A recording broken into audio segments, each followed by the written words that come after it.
Njengoba sekuphele iminyaka yesikhombisa imvula engabonwa, abalimi abaningi sebewulaxazile lomkhakha.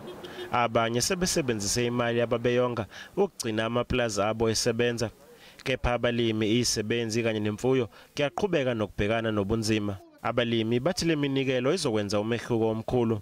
I think it's actually fantastic that people come from all over South Africa to help the farmers.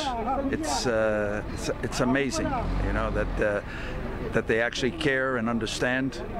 A lot of people don't even know where the food comes from, but these people are very kind and generous in giving, and it's quite heartwarming.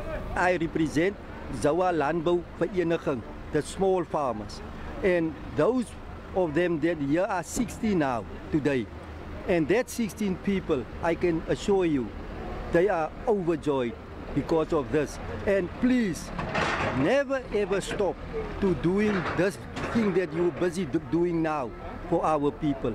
We really, really appreciate it.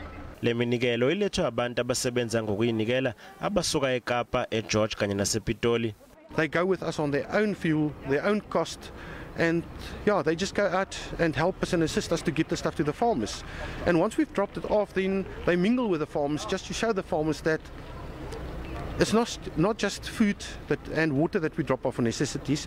It's also we're there, we care about them. And I think that's actually the highlight of our outreaches is the talk afterwards with the farmers. Bonke abafuna ukunikela noma ukusebenza ngokuyinikela bengavakashela ikhasi le South African Water Warriors ku Facebook.